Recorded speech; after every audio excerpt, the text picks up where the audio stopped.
Hi everyone. Today we're going to talk about our circulatory system.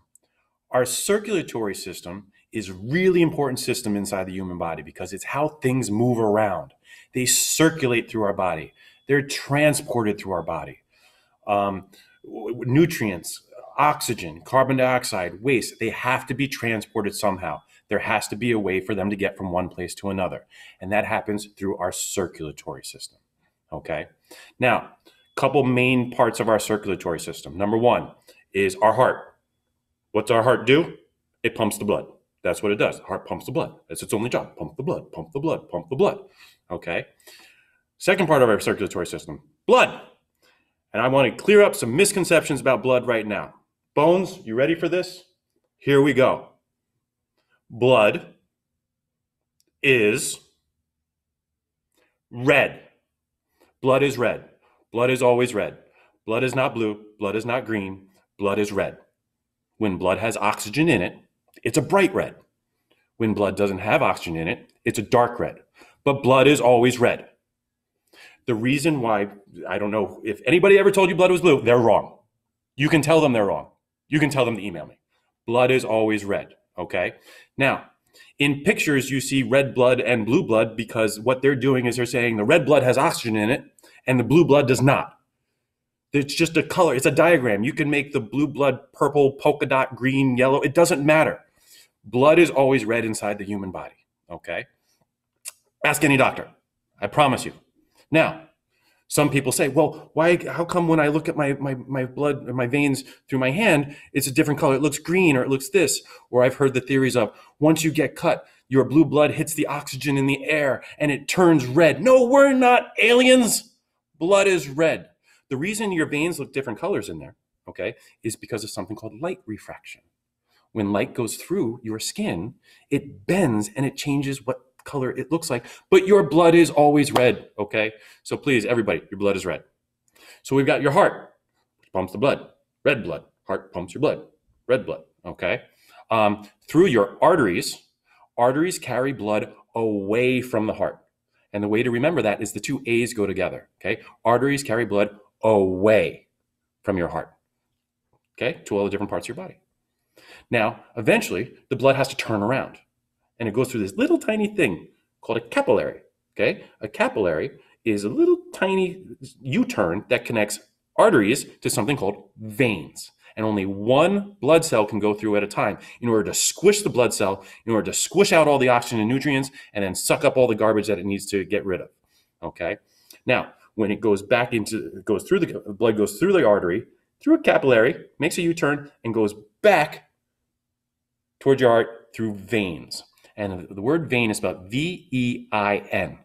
So the trick to remembering that veins carry blood back in is because the word in is in the word vein. So arteries away, veins in. Arteries away, veins in, and blood is always red, okay? These are the major parts of your circulatory system that you need to know. Now, what is your blood made up of? Well, 45% of your blood is made up of red blood cells, okay? That's going to carry all of our nutrients and oxygen and garbage all over the place. Then we have about 1% is white blood cells and platelets that helps get rid of diseases. And remember, from one of our earlier videos, the platelets helps you heal. It kind of glues your cuts together when you get cut. And then plasma. Plasma is just kind of a watery substance that allows everything to move through more easily, okay? So your circulatory system is important for transporting materials through the body from one place to another. Arteries carry blood away, veins carry it back in, and blood is always red. Now, we have something called a pulse rate. This is basically the measure of how fast your heart is beating, okay? Every time your heart beats, it contracts and it pushes blood through your arteries. And inside your arteries, there are like these little doorways, like little saloons, like back in the old Western movies when people used to bust open a door and walk into a saloon, okay? You got these little valves, okay, that open and close. And that's when you feel your pulse, that's what you're feeling, open and close. Okay, that's what you're feeling. You cannot feel your pulse in your veins. You only feel them in your arteries because the arteries have those little gates, those little valves. So blood can't go backwards through it. It prevents the blood from going backwards. That would be bad. Blood can only go one way. Veins don't have these little doors. Okay, so you cannot feel your pulse through your veins. There's a lot less pressure. Arteries are much stronger because they're pushing the blood with all the oxygen through them. Now, if you're going to measure your pulse, if you want to measure your heart rate to see how healthy you are, to see where your normal resting heart rate is, the best time to measure your pulse is not only before, but during and after exercise. Okay? You want to measure before to see what it is when you're at rest, during to see how high it gets while you're exercising, and afterwards to see how quickly you recover. Okay, more quickly you recover, the more efficient your circulatory system is working. Okay, so it's okay. You could be extremely healthy and your pulse rate can go really high while you're exercising, but a healthier person is going to return to normal more quickly than somebody who is unhealthy. Okay, your blood pressure is a measure of the force of blood on the arteries. Okay, it's just how much force and how much pressure is built up there. And if you have too high of blood pressure, that can lead to a heart attack, which nobody wants. Now, how do you find your pulse? It's pretty simple. I recommend using two places. One common place that we use to measure pulse, okay, is right here in your neck, right here. If you follow your jawline down, you use two fingers. Okay, come down underneath your ear to where your corner of your jawline is, and you just push up underneath there. And then you'll feel a look dub, look dub, look dub. Okay, you never reach across. Okay, you don't want to choke yourself. You only reach on the same side. Push your two fingers up there, and you count. Look dub 1, look dub 2, look dub 3 for 30 seconds, and then multiply by 2. Simple. Another good place to do it is your wrist.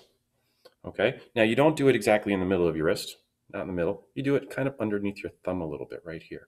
So if you place two fingers underneath your wrist, you'll again feel, you have to relax. You'll feel look dub, look dub, look dub. And you do the same thing.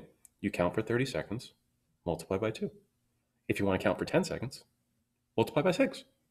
Okay, so you'll get how much your heart is beating per minute. Okay, you never take a pulse with your thumb because there's actually a pulse in your thumb. And so you won't know, it will be more difficult to do. There's different parts around the body that you can take your pulse and everything like that. That's effective. If you go to the doctor's office, a lot of them does it through your fingertip using a little monitor like this. But the point is, what you're doing is when you're finding your pulse is you're finding out how efficiently your circulatory system is working. And what color is blood, Bones? When you had blood? Red.